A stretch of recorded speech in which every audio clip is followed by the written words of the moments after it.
इधर हमारे चाची लोग के पास जाने दीजिए, आप ही के पास नहीं समय गुजार खाली एक बार उस जी चच्चो यार छे जो जो पुरस्कार दे रहे हैं बाबा शिव के नाम पे सबको दिल से धन्यवाद। रे जहान धइले रावण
थैंक यू।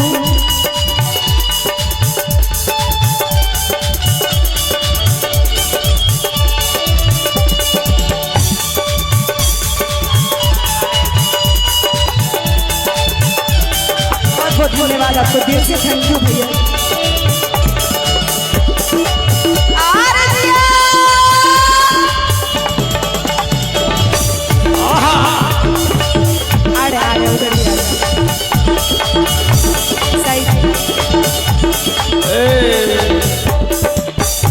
हरे के घर बाटे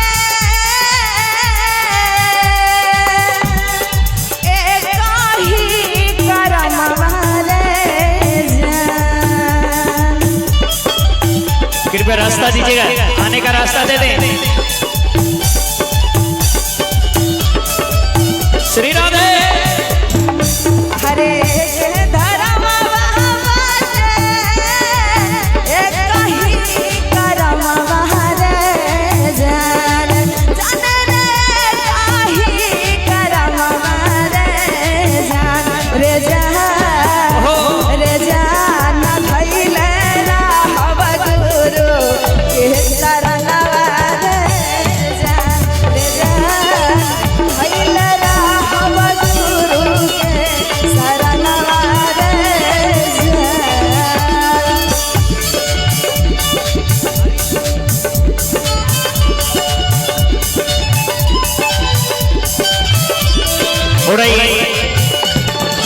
एक स्वतंत्र पुरस्कार है हरिलाल सदा, जिनकी तरफ से 201 रुपए का पुरस्कार है, जो लड़ही के निवासी हैं।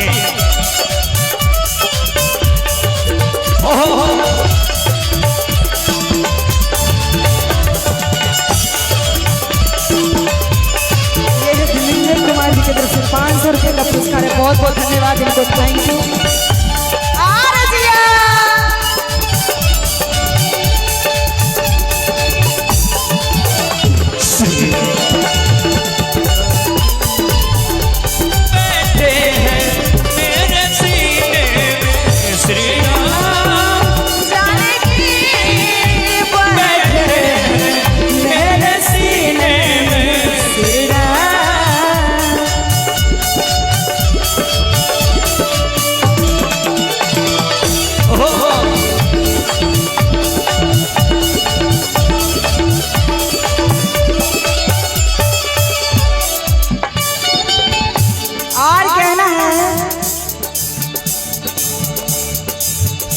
हर जिंदगी में राह नहीं के करो से डर के रे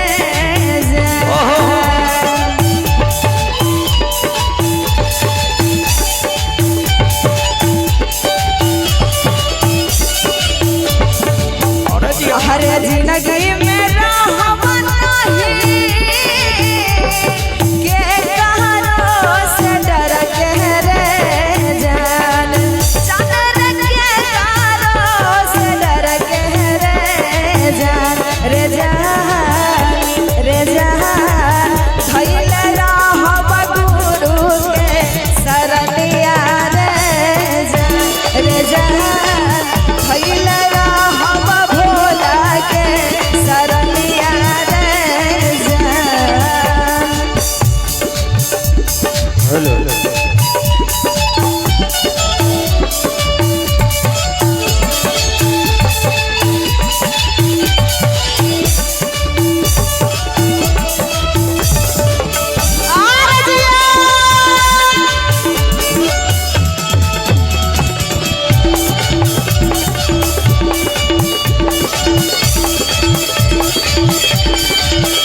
हेलो।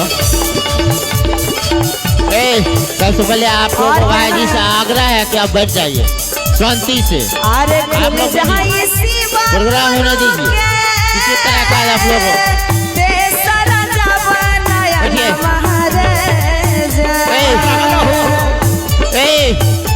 बैठिए।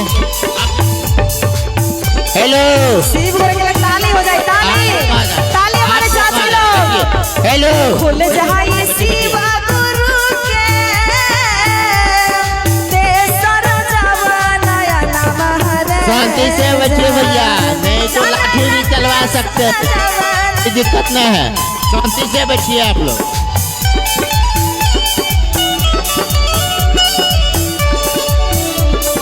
भागी के भागी रामा सब तू समनः रे जान जान सब तू समनः रे जान। सभी अपने जो है अंतिम बार है, अपना अपना हाथ ऊपर कर लीजिए और भोले बाबा के लिए ताली बजा दीजिएगा। बोले शंकर भगवान की। रजान रजान धैले